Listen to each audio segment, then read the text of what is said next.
Hello students, question number 9 from JEE Main 2021, 20th July, shift 1. The question is, let this denotes the greatest integer function where x belongs to R.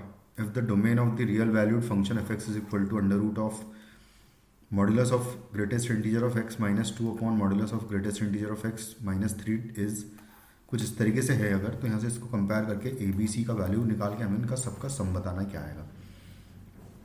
सबसे पहले तो under root को define करना है हमें यहाँ पर। तो अगर अंडर रूट डिफाइन करना है तो इसका जो वैल्यू है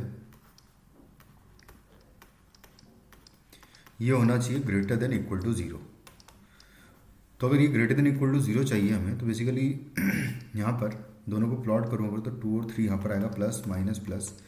तो पॉजिटिव वाले पोर्शंस मेरे आंसर होंगे, यानी कि जो ये है हमारा portion, this should be from minus infinity से लेके 2 तक, और 2 पर आएगा क्लोज, यूनियन 3 पर ओपन से लेके इन्फिनिटी, क्योंकि 3 एग्जैक्टली पुट नहीं कर सकते हम लोग।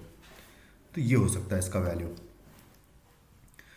अब सबसे पहली बात तो ये लिखा हुआ है कि greatest integer of this whole function का मॉड्यूलस इज ग्रेटर देन 3। ये पहला पार्ट है। तो अगर मैं चाहता हूँ कि इसका ग्रेटेस्ट इंटीजर 3 से बड़ा हो, यहाँ बेसिकली पहले तो इस मॉड्यूलस को सॉल्व करूँ तो ग्रेटेस्ट इंटीजर बाद में आएगा। तो greatest integer should be greater than 3 और greatest integer should be less then minus 3। ये यहाँ पर दो बातें होती है। उसके बाद फिर नेक्स्ट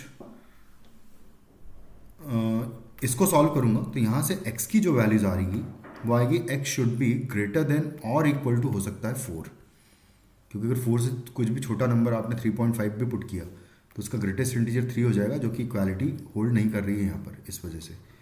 और यहाँ पर बात करें तो x should be less then minus 3, simply x less than minus 3 आ जाएगा। तो ये हो जाएगा। उसके बाद फिर ये तो दो बातें हो गई। यहाँ से अगर देखें तो x बिलोंग्स टू आ रहा है अभी तक,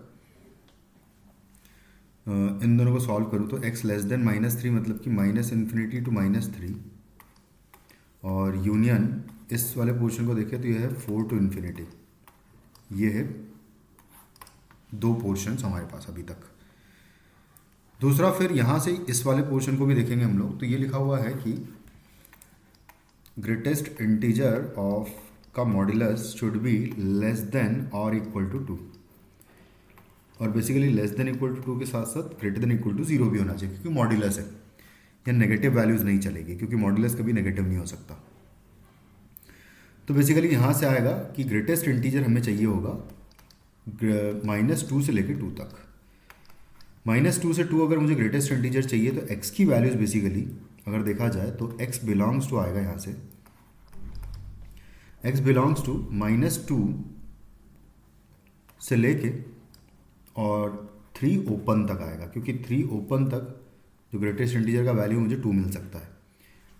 तो ये हो जाएगा मेरा आंसर। तो सबको कंबाइन करके लिखें तो x बिलोंग्स टू आएगा सबसे पहले तो माइनस इन्फिनिटी टू -3, और उसके बाद फिर आएगा यूनियन, सेकंड पोर्शन आएगा -2 से लेके 3 तक, ये पोर्शन आएगा। और उसके बाद फिर नेक्स्ट पोर्शन आएगा -2 पर क्लोज ब्रैकेट आएगा। लास्ट में फिर ये वाला पोर्शन आ जाएगा 4 टू इन्फिनिटी वाला। तो यहाँ आ जाएगा यूनियन 4 टू इन्फिनिटी, 4 पर क्लोज। बस अब इसको इससे कंपेयर करें अगर डायरेक्टली, इसको भी लिख लेता हूँ कि माइनस इन्फिनिटी से लेके a यूनियन b से c यूनियन 4 टू इन्फिनिटी से कंपेयर किया जाए तो a इज इक्वल टू -3 दिख रहा है हमें, b is equal to -2 and c is equal to दिख रहा है 3। तो कुछ इस तरीके से ये 3 पोर्शंस हमें दिखेंगे यहाँ पर। हमें पूछा है कि a प्लस बी प्लस सी का वैल्यू क्या आएगा, तो a प्लस बी प्लस सी हो जाएगा -3 -2 प्लस 3, यानी कि हो जाएगा -2। तो फाइनली हमारा आंसर हो जाएगा ऑप्शन 3rd। Thank you.